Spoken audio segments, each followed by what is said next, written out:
Welcome back to the Brew Crew review. We're doing the Jerks Beers and Guns series, and today we're gonna do a good beer and try some more jerky and do a good gun. So without further ado, I guess we'll start with the gun first before we start drinking.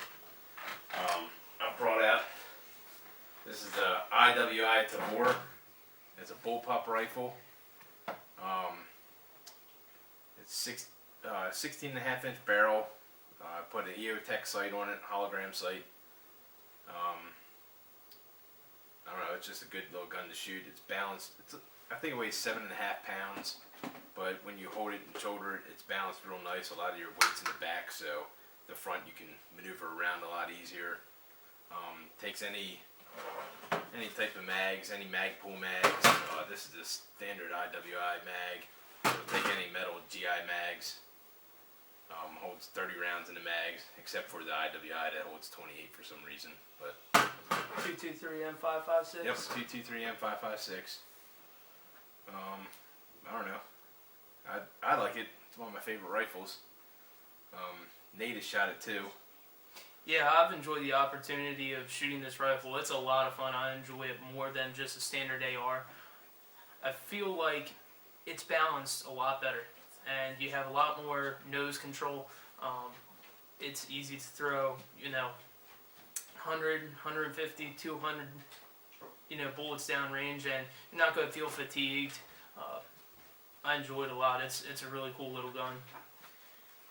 Some different features with it. Your charging handles in the front here.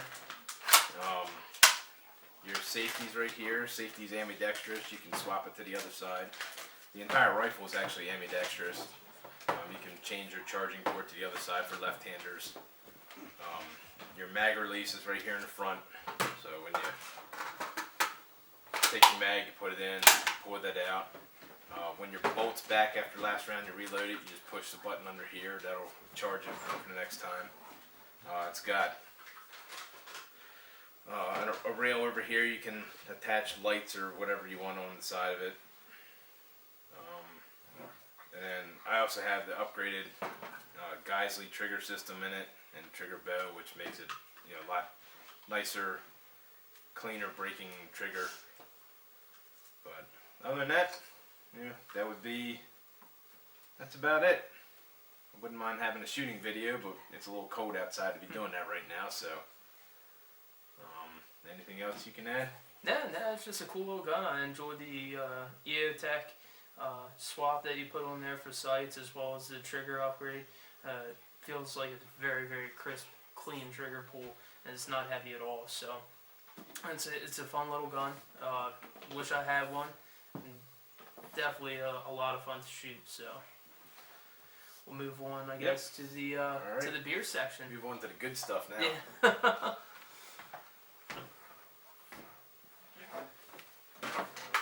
Alright, so the beer that we choose to review today is a Leinenkugel beer.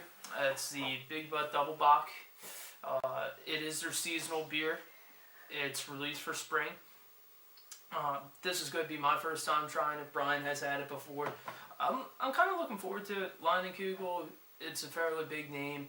I've tried their summer shandy, which they're kind of notorious for, as well as they do a grapefruit shandy, and not a big shandy person, but they do a good job on their shandy, so I look forward to trying this out.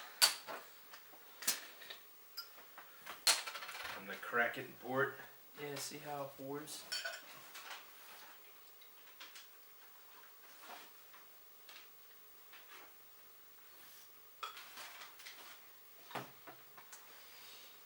And as you can see just by looking at the glass, hopefully it reflects well through the camera, but it does have a very nice dark amber color, which accompanies most bocks and double bocks. It's not very, very dark.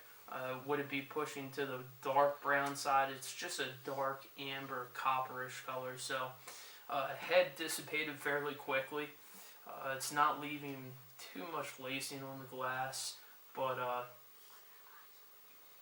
as far as smell goes, definitely has that alcohol aroma smell that's familiar with bocks and double bocks. Don't smell too many hops. Do you? No, it doesn't smell hoppy at all. I'd say the hop note is non-existent, which again is very common with the double bock and bocks. So we'll go ahead and take our first sip.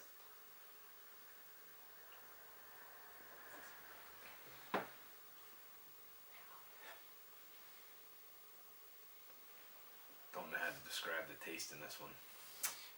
In the beginning, it tastes very, very malty. Not too terribly sweet. Definitely has slight alcohol taste to it. It's not overpowering, but it just kind of tastes like a malty lager, which falls again into its proper category. The after note, you pick up a little bit more, almost kind of like a caramel taste. I think on the after note, it comes in after it's already down the hatch, and you kind of taste it on your tongue. It's almost a caramelly. Again, it's not sweet, but it's just a slight taste of caramel. Slight creamy. It's I don't know. Right on the back end, just has a little bit like a creamy flavor. Yeah, I'd say the flavor note definitely picks up on the back end as far to the first sip. So it's not a bad beer. It's one that you can sit down, drink here and there, and it's not one you could. At least I wouldn't be able to just slug down a 6-pack. It's one you can just sit there and enjoy. I like them on the colder side. I think it's one of those types of beers where if it starts to get a little bit more room temperature to it, you're going to lose a lot of flavor. Yeah, we've covered we've covered taste, we've covered smell, we've covered appearance.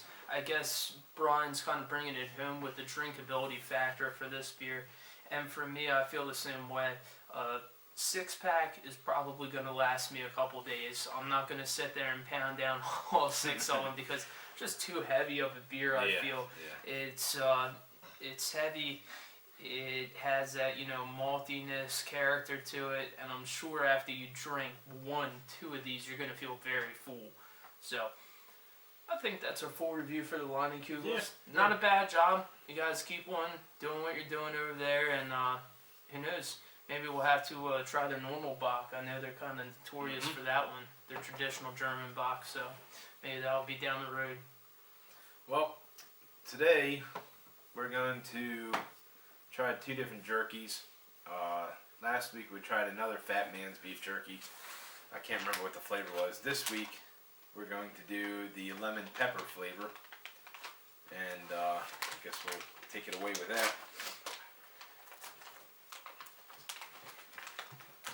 Again, this is another package you can reseal. It's got a Ziploc on the top of it. There you go. Cool. Alright, cool. There we go. I think we can split this big piece. Yeah. Man, there's some pretty big chunks. And it's tearing very easily. So far, I actually like their jerky. It's easy to chew, easy to, it doesn't tear your teeth up. You're not chewing it forever. It's not so dry that, you're going to have to drink down an entire beer to eat a piece. Didn't really plan it to be this way, but the lemon pepper beef jerky complements the dopplebock really well. It does. Eating this after just having, a drink of the dopplebock, it goes hand in hand. I feel like this is almost kind of refreshing, which isn't something you normally hear about beef jerky, but this is refreshing after the dopplebock with its, heavy malty flavors. Yeah, that actually works out pretty good. But, again, like our last review, Fatman's doing a good job. I enjoy the jerky. Again, like Brian said, it tears apart very easily. Doesn't take you a long time to chew. I enjoy the product. Yeah, it's one of the ones I'd go in the store and buy this. Mm-hmm. I like the flavor of it. It's, it is what it is. It's beef jerky. This is something you take on a hiking trip, if you, or a quick snack in the car or something like that. It's always good to have beef jerky around. Yeah. chew on that instead of some French fries, some crap like that. Yeah. So, oh, you want to try the other one? I guess we can. Alright. So, this one's going to be a little bit different. Never had any kind of fish jerky. You said you've tried some before? I've had it before. So this is smoked salmon jerky by SeaBear. Using wild salmon, made from wild Alaskan king salmon. States it all in the package. They've been around since 1957.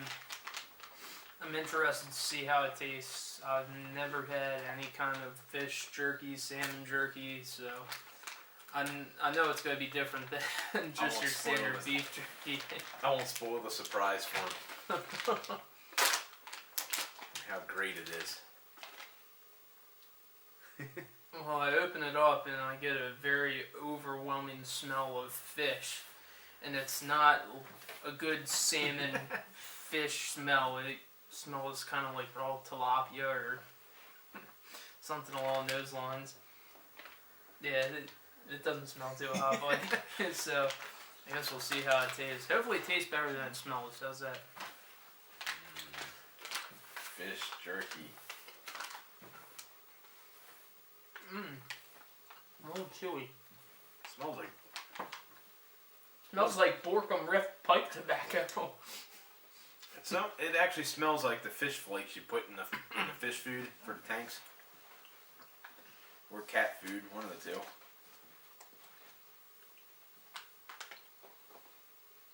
You can tell it's smoked. Definitely has a lot of smoky flavor to it. Very chewy. It's not bad. It's different. It's not bad, but I've had other fish jerky before. Some have been real bad. Some are okay. I'm more of a fan of beef. But, you know, this fish, I don't know. It's not something I'll go out and buy, I can tell you that much. I tell you what, you're getting your protein though.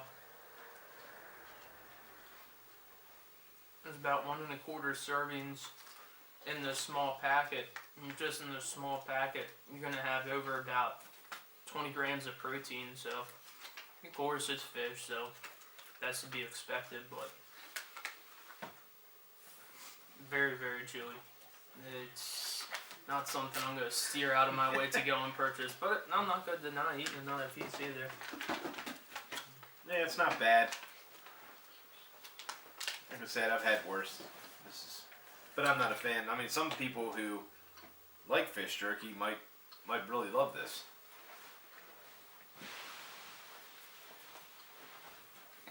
It's actually made from wild Alaskan king salmon. Well, I think that pretty much wraps up this episode, Yeah, it does. doesn't it? I would say so. Remember, go ahead onto YouTube, subscribe to our channel.